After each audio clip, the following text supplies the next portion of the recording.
حضرت خباب غریب آدمی تھے،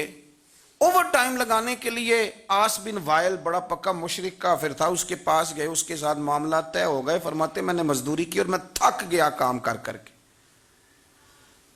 اور جب مزدوری ملنے کا وقت ہوتا ہے تو مزدور نے بڑی بڑی منصوبہ بندی کی ہوئی ہوتی ہے کہ بچے کو کپڑے لے کے دینے ہیں، چھوٹی بیٹی کو بیگ لے کے دینا ہے، اور جو بیٹی بیاہ دی ہے اس کو تحفہ بھیجنا ہے، بڑی اس کی منصوبہ بندی ہوتی ہے۔ وہ کمیٹی بندہ سال پورا انتظار کرتا ہے، اور کمیٹی والا اگر کہے نا 10,000 کم لے لو، تو بندہ کہتا ہے یار تیری مہربانی، میں نے تو سارے پیسوں کا بیلنس کیا ہوگا اور بڑی میں نے انتظار کیا ہے کہ یہ دن کب آئے گا، اور تو مجھے کہہ رہا تھوڑے کم لے لو، اور بڑا بندے کی شدت بھرا انتظار ہوتا ہے، آتے ہیں تو وہ چاہے وہ 1 گھنٹہ ہی خوشی رہے لیکن وہ رہتی، کہتے میں نے محنت کی، میں تھک گیا، مزدوری کی، وجود میرا چکنا چور ہو گیا، اور جب میں پیسے لینے کے لیے آس بن وائل کے پاس گیا، میں نے کہا میرے پیسے دے دو، کہنے لگا نہیں دیتا۔ سنو کیوں نہیں دیتا؟ اس نے کہا میں نے نہیں دینے پیسے۔ کہتے ہیں میں نے کہا یار میں نے مزدوری کی ہے، میرے بچے انتظار کر رہے ہیں اور کتنے دن لگا کے میں نے تیرا کام ختم کیا، میرے پیسے دے۔ حضرت خباب کہتے ہیں وہ میں نے اصرار کیا تو کہنے لگا میری ایک شرط ہے، اس شرط پہ پیسے دوں گا۔ وہ کیا؟ کہنے لگا تو نبی پاک کا کلمہ پڑھنا چھوڑ دے۔ حضرت خباب رضی اللہ تعالیٰ عنہ فرماتے ہیں میں نے اسے کہا کہ اگر میں تیری بات نہ مانوں تو کہنے لگا میں پیسے نہیں دوں گا۔ حضرت خباب فرماتے ہیں مجھے اللہ کی عزت کی قسم مجھے اس کی بات کا دکھ بھی کوئی نہیں ہوا۔ اللہ کرے میں آپ کو سمجھا سکوں کہ میں کیا کہہ رہا ہوں۔ اور یار بندے کا دل ٹوٹ جاتا ہے، انسان کمزور پڑ جاتا ہے، مایوسی ہوتی ہے، لیکن فرماتے ہیں مجھے کوئی مایوسی، کوئی پریشانی، کوئی تکلیف۔ اور شارحین نے لکھا ہے کہ وہ فرماتے ہیں میں واپس آیا تو ایک صحابی مجھے کہنے لگے 2 منٹ کے لیے کیا ہی دینا تھا، پیسے تو لے لیتے، اسلام حکمت کا بھی تو سبق دیتا ہے نا۔ اور میں نے کہا چھوڑو 4 پیسوں کے لیے میں 2 منٹ کے لیے بھی مدینے والے رسول کا انکار نہیں کر سکتا،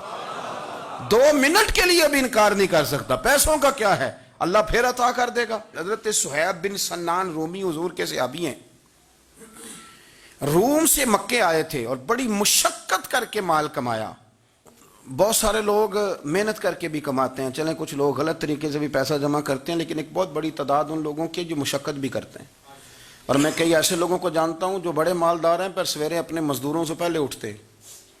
جا کے ڈیوٹی کرتے ہیں، کام کاج کرتے ہیں، کرنا پڑتا ہے، اور وہ کہتے ہیں نہ پہنچے تو مزدور کام ہی نہیں کرتے۔ یہ سارے کام وہ کرتے ہیں، مشقت کے ساتھ آگے جاتے ہیں، اور پھر ان کو نا وہ جو آشیانہ انہوں نے بنایا ہوتا ہے، اور آدمی چھوٹے لیول سے اوپر جائے تو اس نے جو کہ ہر چیز خود مینج کی ہوتی ہے، اسے بڑا پیار ہو جاتا ہے اپنے آشیانے سے، اس گلدستے تھے کہ میں نے یار ایک غریب آدمی تھے، محنت کی، جد و جہد کی، مکے آ کے مال کمایا، انڈسٹری سمجھنے لگائی، کچھ انہوں نے نا جی باغات بھی خرید لیے، کچھ نخلستان بھی ان کے ہو گئے، مالدار ہو گئے۔ ادھر سے نا نبی پاک علیہ السلام نے ہجرت کا اشارہ دے دیا۔ کچھ صحابہ تو پہلے حبشہ چلے گئے تھے اور باقیوں کو لے کے سرکار مدینے چلے گئے۔ اب مکہ شریف میں رہنا درست ہی نہ رہا مسلمانوں کے لیے۔ آپ بڑی توجہ سے اس بات کو سمجھیں کہ حضرت صہیب ایک مالدار آدمی، اور مالدار بندے کا کاروبار چھوڑ کے، انڈسٹری چھوڑ کے، علاقہ چھوڑ کے ہجرت کرنا، یہ ایک بڑا کٹھن مرحلہ ہے۔ حضرت صہیب ابن سنان رضی اللہ تعالیٰ عنہ نے چند دنوں کے اندر اندر سارا کچھ سمیٹا، جو پیسے تھے، دولت تھی، گٹریوں میں باندھی، اونٹ کے اوپر رکھی، فرمایا جا رہے ہیں بھائی۔ اور جب آپ مکہ مکرمہ سے نکلنے لگے تو ابو جہل بہت سارے لوگوں کو لے کر کے آ گیا، کہنے لگا آپ کو نہیں جانے دیں گے، آپ ادھر ہی رہیں۔ اور یہاں ایک میں معاشی بات بھی کر دوں، ہمارے حکمران معیشت کی بڑی بات کرتے ہیں۔ ابو جہل جاہلوں کا باپ تھا، اور اسے بھی اتنا پتا تھا کہ انویسٹر کو ملک سے بھگایا نہیں جاتا، یہ اسے بھی پتا تھا۔ اس نے حضرت صہیب ابن سنان کو یہ آفر دی، یہ واحد بندہ ہے جسے آفر دی، کہنے لگا صہیب ہم تمہیں تنگ نہیں کرتے، تم مکہ شریف میں رہ کے اپنی مرضی کی نمازیں پڑھو، اپنے طریقے پر عبادت کرو، پر مکہ چھوڑ کے نہ جاؤ۔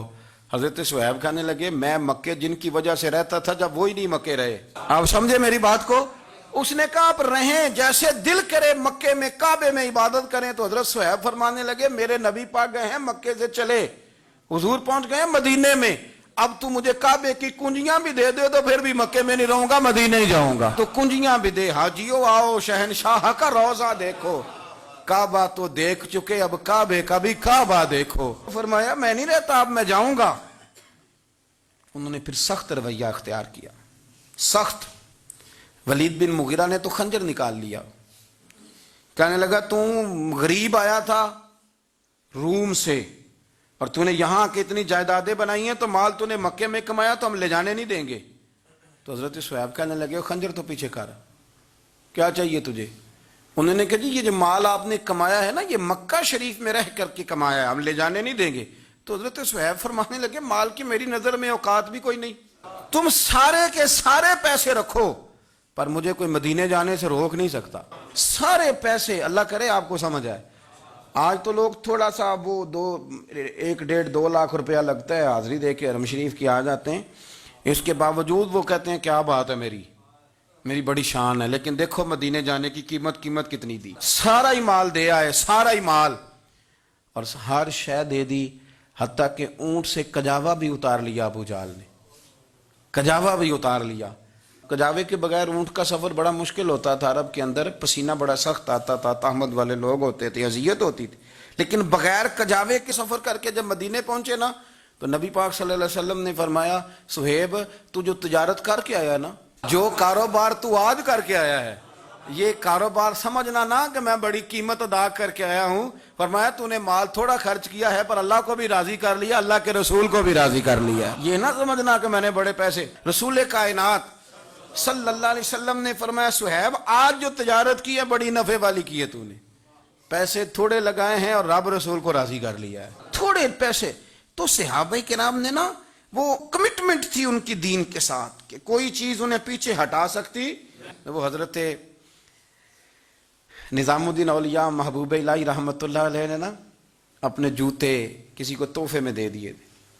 تو خواجہ میر خسرو نے 2 لاکھ روپے کے خرید لیے۔ میرے مرشد کے جوتے ہیں نا 2 لاکھ کے خرید لیے، اور خرید کے نا چلیں کسی نے فتویٰ لگانا ہو تو لگائے، پر ہم کیا کریں، طریقت کے لوگ ہیں نا، باتیں کرنی پڑتی ہے۔ امامہ شریف کے اندر جوتے رکھ لیے، ٹوپی کے اوپر ایک جوتا ادھر رکھا ایک ادھر رکھا، اور اوپر پگڑی باندھ لی، اوپر پگڑی شہر تیرے دے ٹکڑے منگ ساں تے تیرے کتیاں دے پیر چومے ساں، اوپر پگڑی باندھ لی۔ خواجہ نظام صاحب تقریر کر رہے تھے، واز کر رہے تھے، تو حضرت امیر خسرو بھی آ کے بیٹھ گئے، تو فرماتے ہیں میرے دل میں خیال تھا کہ بڑا خوش نصیب ہوں، 2 لاکھ کے جوتے خریدے ہیں مرشد کے، اور اس زمانے میں 1 روپے کے 4 جوتے آتے تھے، 2 لاکھ کے جوتے خریدے ہیں، بڑا خوش بخت ہوں۔ تو خواجہ صاحب تقریر کرتے کرتے میری طرف منہ کر کہنے لگے امیر خسرو جتنا تیرا میرا پیار ہے نا، تو نے کوئی قیمت نہیں ڈالی، ویسے تو کو ساڈا مول نہیں پایا، بس 2 لاکھ اتنا تیرا میرا پیار ہے۔ اب آپ کو میں کیسے سمجھاؤں کہ یہ بھی ایک مزہ ہے، یہ بھی ایک وادی ہے، اور یہ بھی ایک کیفیت ہے، جو اتر جاتا ہے وہ اس کو تھوڑا سا سمجھ جاتا ہے کہ تو ساڈا کو مول نہیں پایا بیلیا 2 لاکھ۔ تو حضرت امیر خسرو رو پڑے، کہنے لگے حضور میں بھکاری سا بندہ ہوں، جیب میں تھے ہی 2 لاکھ، غریب سا آدمی ہوں، تھے ہی 2، سونے یہاں زیادہ ہوتے تو میں زیادہ پیش کرتا، تھے ہی اتنے جتنے تھے، میں نے نظر